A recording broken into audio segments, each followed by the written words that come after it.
Hai, Assalamualaikum teman-teman.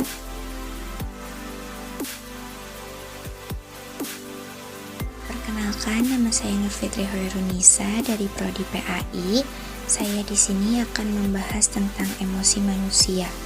Bismillahirrahmanirrahim. Di sini saya akan mempresentasikan tentang emosi manusia.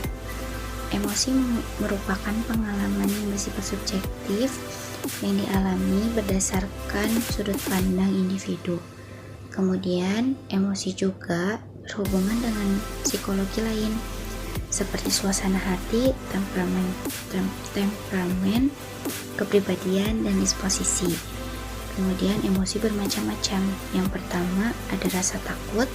Contohnya seperti ketika kita dikejar seekor anjing, kita akan merasa takut. Jangankan dikejar, melihat seekor anjingnya saja kita sudah takut. Yang kedua, rasa khawatir. Khawatir merupakan ketakutan yang bersifat imajiner atau khayalan, seperti halnya ketika kita mengerjakan ujian, kita khawatir kita tidak lulus dalam melakukan ujian tersebut. Kemudian ketiga, rasa marah. Rasa marah terjadi karena adanya ketidakadilan. Kemudian rasa sebal. Rasa sebal disebabkan karena merasa terganggu tetapi tidak sampai marah. Kemudian ada rasa frustasi. Misalnya ketika kita sedang mengerjakan tugas, kemudian pikiran kita tuh stuck sampai di sana. Nah, sedangkan tugas kita belum selesai, kita akan merasakan apa yang namanya frustasi. Kemudian rasa cemburu. Cemburu misalnya seperti kita memiliki teman, tetapi teman kita lebih akrab dengan si A dibanding dengan kita, maka kita akan merasakan rasa cemburu. Kemudian iri hati. Iri hati seperti ketika kita melihat orang lain memiliki prestasi yang jauh lebih baik dibanding kita, kita akan merasakan iri hati. Kemudian duka cita. Duka cita merupakan perasaan galau yang tidak terlalu berat. Biasanya duka cita dirasakan oleh orang yang kehilangan orang yang berharga, seperti keluarga, teman, kerabat dekat, ataupun orang yang kita sayang. Seperti itu. Kemudian afeksi atau sayang. Contohnya seperti kita di lingkungan keluarga, kita akan merasakan apa yang namanya afeksi.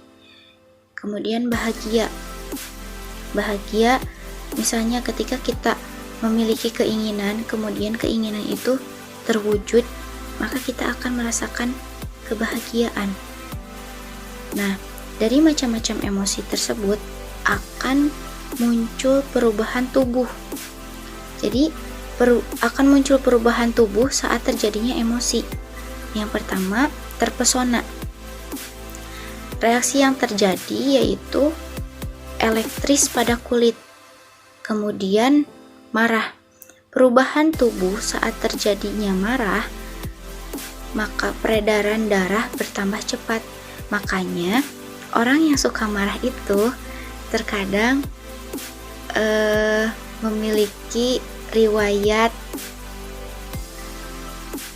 darah tinggi, ya.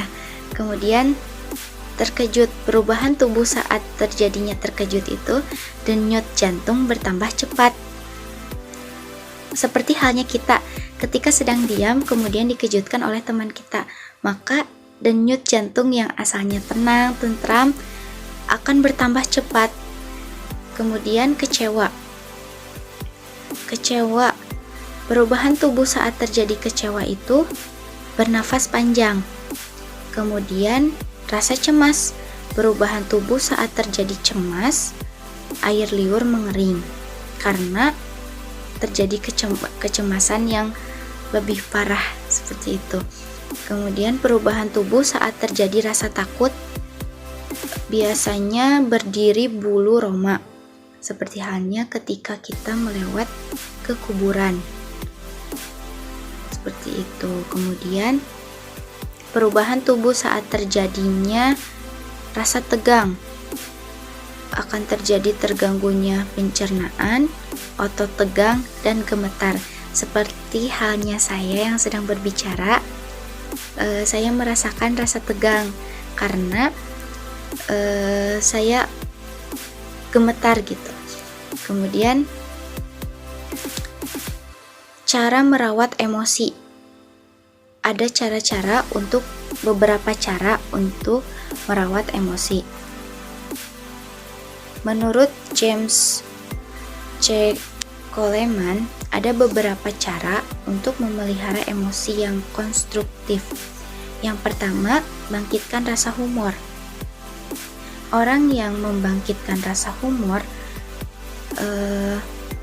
tidak akan cepat untuk putus asa. Yang kedua, pelihara emosi positif. Jadi kita harus menanamkan emosi-emosi yang positif dibanding emosi-emosi yang negatif, seperti itu. Kemudian yang ketiga, berorientasi pada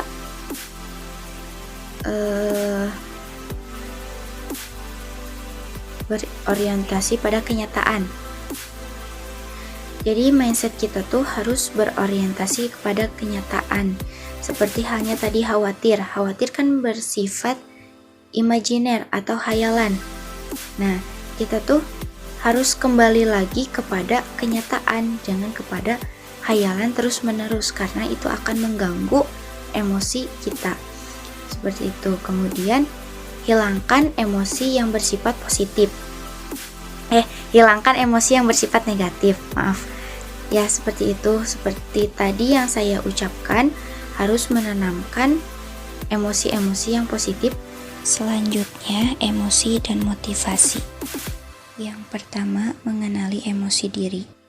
Yang kedua, mengelola emosi. Yang ketiga, mengenali emosi orang lain. Yang keempat, membina hubungan dengan orang lain. Yang terakhir, memotivasi diri. Demikian yang dapat saya sampaikan. Mohon maaf apabila banyak kesalahan.